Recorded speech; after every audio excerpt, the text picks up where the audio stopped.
বহুত শুনিলোঁ, কিন্তু বিশেষ একো নাপালোঁ। ৰাইজৰ মৰম পাইছোঁ, এইটো বেলেগ কথা। সংগীত সৃষ্টি কৰিছোঁ, চিনেমা সৃষ্টি কৰিছোঁ, ৰাইজে মৰম দিছে, আশীৰ্বাদ দিছে, তাৰ কাৰণে পুনৰ ধন্যবাদ।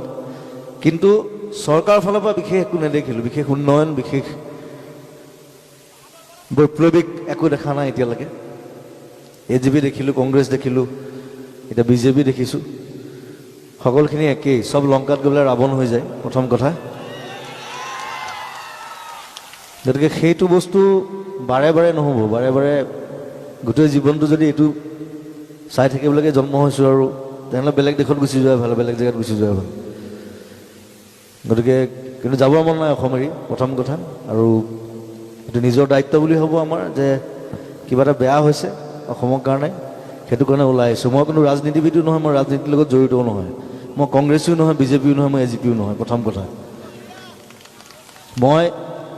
মোৰ এটা নিজৰ সৈন্যবাহিনী আছে, মোৰ নিজৰ মানুহ আছে, ফেন ক্লাবৰ জৰিয়তে আমি কাম কৰোঁ, ভাল ভাল কাম কৰোঁ মানুহৰ কাৰণে, গছপুলিৰ কাৰণে কাম কৰোঁ, বানপানীৰ সময়ত কাম কৰোঁ, আমি ওলাই আহোঁ, গোটেই শিল্পী সমাজ আছে একেলগে, আমি সেইধৰণে কাম কৰোঁ, কোনো ৰাজনীতিৰ কাৰণে কাম নকৰোঁ। আৰু মোৰ ৰাজনীতিত যাব মনো নাই দেই, বহুতে জোৰ কৰি আছে মোক, মই নাযাওঁ কেতিয়াও, প্ৰথম কথা। মই এনেকৈ কাম কৰি ৰাইজৰ মাজত থাকি কাম কৰিম, ৰাইজৰ কাৰণে কাম কৰিম।